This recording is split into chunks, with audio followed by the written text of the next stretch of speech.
Dr. Zakir Naik in his address to the Oxford College Union spoke on Qur'an. In his enthusiasm to show that the book stands the test of science, he quoted some verses and tried to pass it as scientific truths revealed 1400 years ago. In the previous two parts, we have analyzed each of the verses with reference to the principles and facts known to science and seen that they are either mere poetical expressions or sheer scientific blunders the Quran is.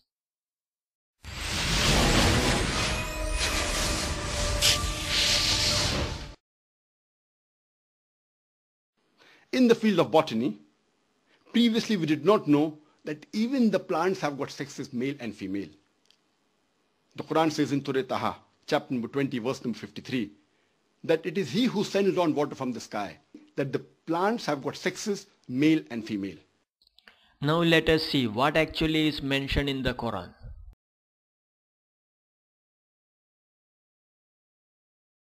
As per this verse, it is clear that the Islamic God has produced pairs, male-female plants, each separate from the others, as we see in the animal kingdom for reproductive purpose.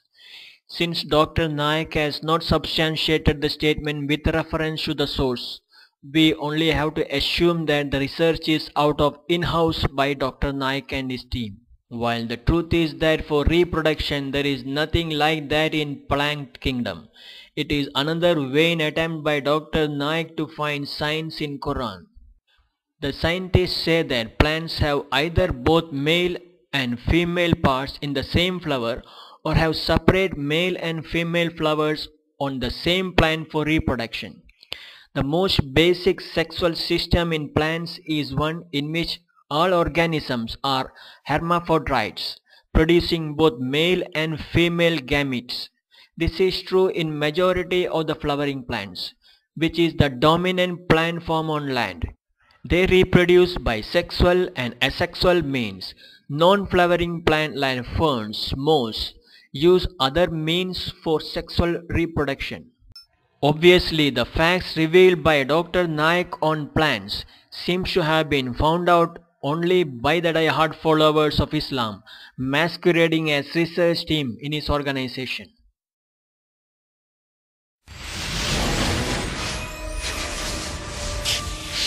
In the field of zoology, the Quran says in Surah Anam, chapter number 6, verse number 38, it is He who has made every animal that walks on the earth and every bird that flies in the air to live in communities like the human beings.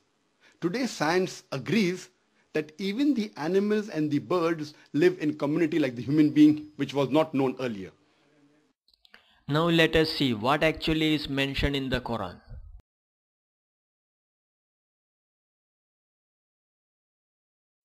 Obviously, these verses were quoted by Dr. Naik only as a page filler, by which he hoped to lengthen the number of evidences on Quranic scientific base and impress the audience. Do we require a Quran or scientists to teach us that animals like birds live like a community? Since it is a matter of simple observation to know this reality, the verse is actually a sad commentary on the status of the IQ of the people it addresses.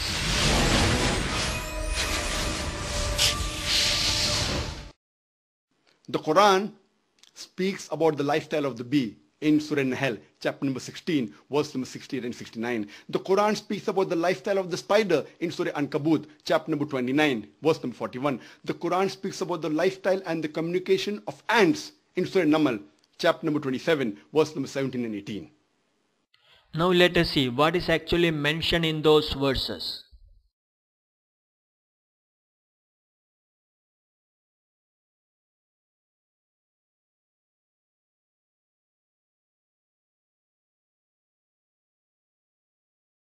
Obviously, Dr. Naik quoted these verses only as a time filler. Not only it fails to link it with any non-scientific truth, but raises a few serious questions on Quran and the God behind the book. Is Quran talking about lifestyle of a spider or condemning it to build a house as flimsiest of the houses? Number 2. If it is on lifestyles, where do you find a spider living in a community? Obviously, it was the case of a poor GK of Quranic God. Number 3. If it is for showing the poor quality of the spider house, it raises few more questions on Quranic credentials. Number 1. Can we judge the quality of the spider's web with our standards? Since no prey escape from the web, is it not the strongest traps to escape from? Number 2. If at all the web was the flimsiest one, does not the credit go to the God who taught the spider that art? The moral of this should be Muslim God is keen only in getting credits for the good things that he does. As for the style of ants, the verse is a commentary on the ignorance of Islamic God rather than a scientific truth. The modern science informs that the ants communicate with each other using a chemical signal called pheromones and not by talking like human beings. Ants use pheromones for more than just making trails. A crushed ant emits an alarm pheromone that sends nearby ants into an attack frenzy and attract more ants from farther away. Pheromones are also exchanged, mixed with foods and passed by trophallaxis, transferring information within the colony. Therefore, like in all the previous attempts, here also Dr. Naik only exposed more scientific blunders of his God and Quran.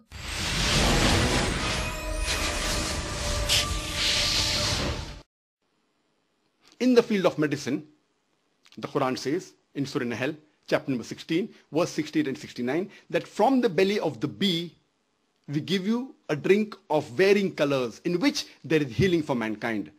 It is recently we have come to know that the honey that we have is obtained from the belly of the bee. And today science agrees that there are mild antiseptic properties in honey and it is even a healing for mankind. Now let us see what is actually mentioned in those verses.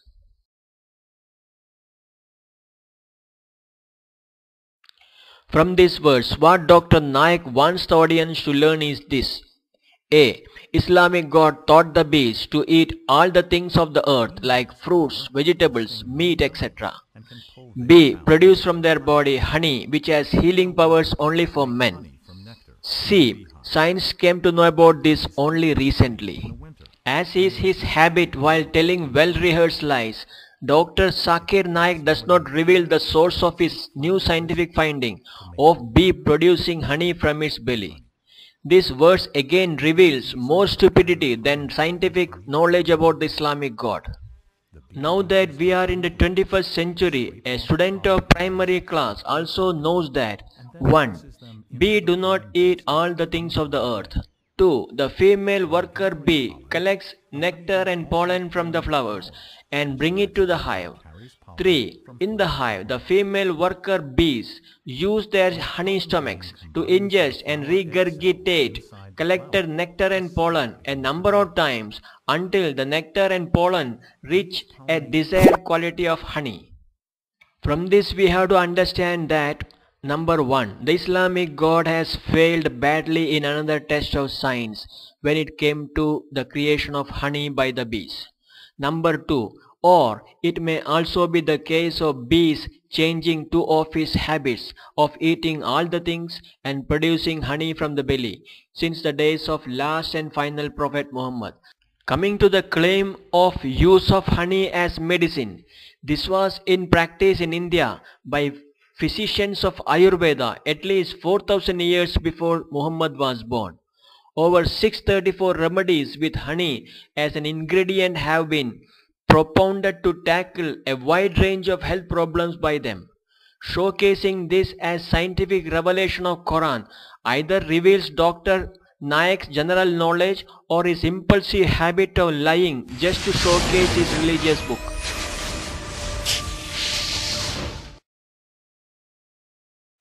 In the field of physiology, the Quran describes the blood circulation and the production of milk in a nutshell in Surah Nahl, chapter 16, verse number 66.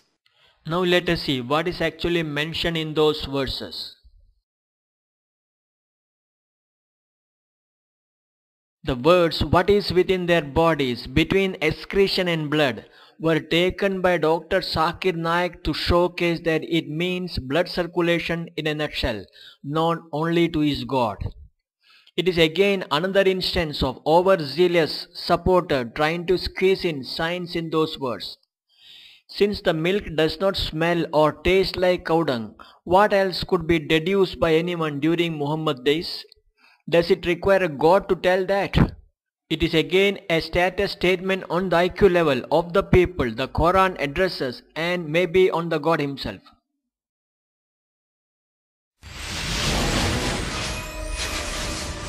In the field of embryology, the Quran describes the various embryological stages of the human development in great detail in Surah Mu'minun, chapter number 23, verse number 12 to 14. It says that the human we were nutfa, then we made it into an alaka, a mudga, a zaman, that human being is created from a minute quantity of fluid. Then it made it into alaka, that is a leech-like substance. Then made it into a chewed-like lump. Then made it into bones. Then clothed the bones with flesh. Now let us see what is actually mentioned in those verses. From this it is clear that the Islamic God knowledge of embryology was not only not a scientific truth, but the height of absurdity for having started the process with a lump of clay. But that verse is still highlighted as scientific truth by Dr. Naik, as they were the best explanation on embryology till the early parts of 1980s. Here, if we use the logic that Dr. Naik generally uses to put down other faiths, the stupidity of this argument comes out easily. Suppose in a primary class, to a teacher's question, what makes 5 plus 7, receives no right answer, will the teacher give full mark to the student who gave the nearest answer? It appears in the Islamic madrasa schools, this is the way arithmetic problems are evaluated by teachers well versed only in teaching Quran. It is clear Dr. Naik applied the same logic to claim that since the description of embryology as per Quran was the best available till the 1980s, it is scientific. Obviously, Dr. Naik's obsession with Quran as the best has made him forget the meaning of the term scientific. Finally, it is a status statement on Quran marketed around the world as the only scripture that contains no mistake, as a proof of its coming directly from God and guarantee of what it contains and predict for the future. Now it is for the people with some common sense to realize where Quran stands when it comes to some easily observable things as signs, S-I-G-N-S, of gods pointed out to illiterate people during the medieval period for marketing a new faith are now trumpeted as scientific truth by his 21st century marketing agents like Dr. Zakir Naik.